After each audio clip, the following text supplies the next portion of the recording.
1,458 days to go for the new administration. Pete Hegseth looks like he's a sure thing, and Donald Trump has now held 3 solo press conferences. That is 3 more than Joe Biden did over the last year.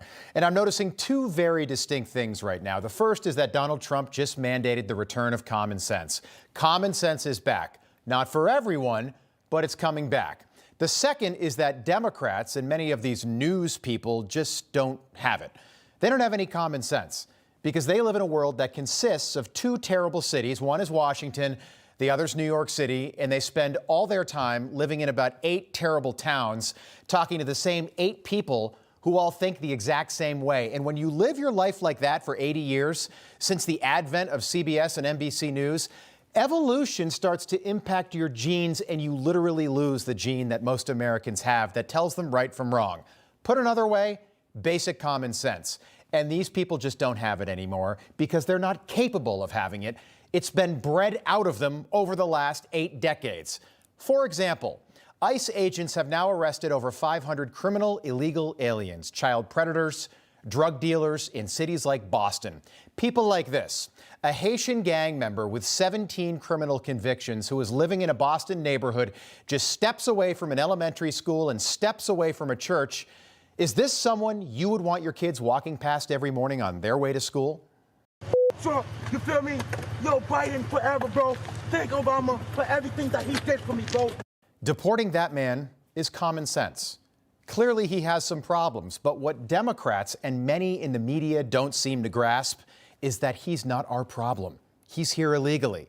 And their complete lack of common sense is showing up in how they cover presidential pardons. On Monday, Donald Trump pardoned hundreds of people, many who have already spent over 3 years in jail, and many who did absolutely nothing wrong on January the 6th. I mean that objectively. Many did nothing wrong. The convictions were rushed.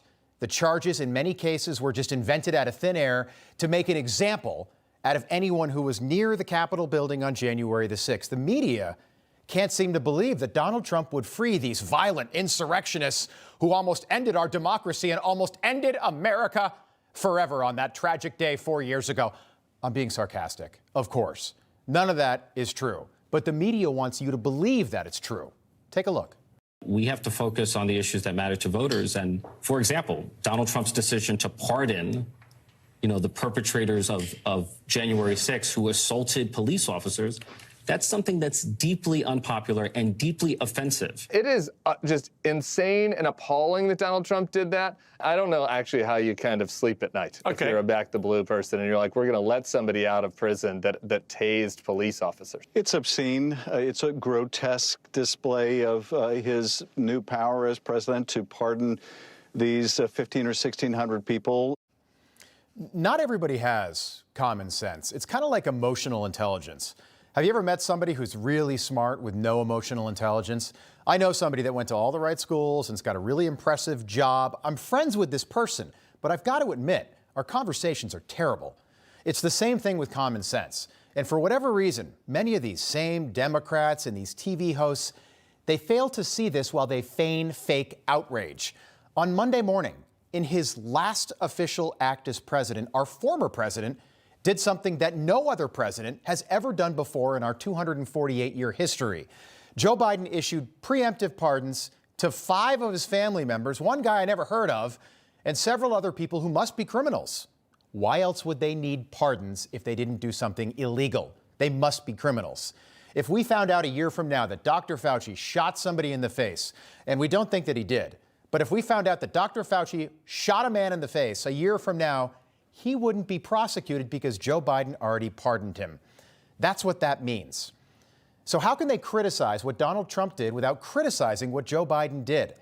Anyone with common sense could make that distinction inherently. If the Biden family isn't really the Biden crime family, then why would 5 Biden family members need preemptive pardons? And why isn't anyone else in the media asking that exact same question?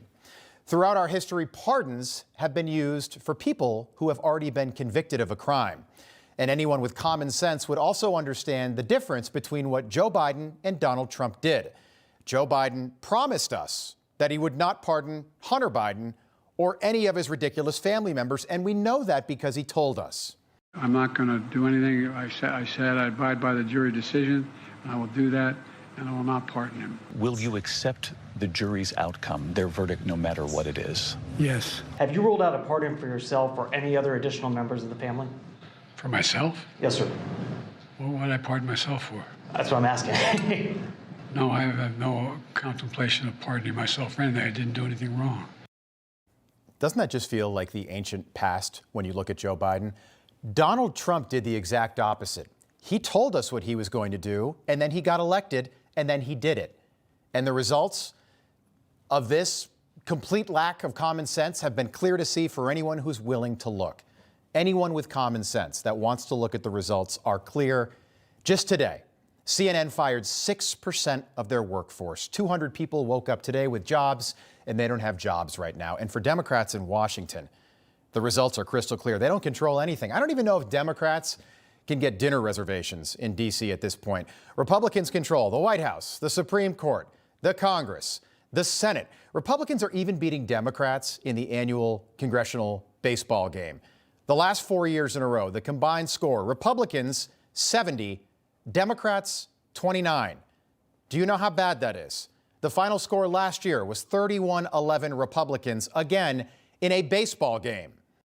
Get caught up. Wow, this is a long Greg ball. Stubbe with the first pitch, Stubbe. and the first swing is going to be a home run. Stubbe's got it, and that's the ball game. The Republicans win it 13-12. 10-0, the Republicans win it. The Republicans win their third consecutive congressional baseball game, and they win it by 10 tonight. The Republicans take down a 31-11 victory over the Democrats. That's 4 wins in a row. Greg Stubbe is going to be with us in just a moment. All of that, and the media hasn't changed a thing. Democrats haven't changed a thing. And this is because they do not have any common sense.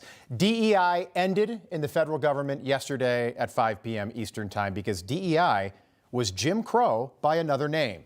DEI was a workaround for discrimination, racial discrimination, and it was a failure because it was also based on principles that make people really uncomfortable to talk about. DEI was created to oppress, especially white males. DEI was never about diversity. DEI was always about exclusion. And you might not see that in print, but that's what it was all about.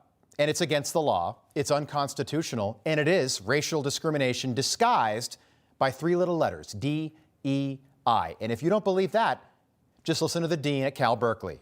We're quite conscious that diversity is important to us.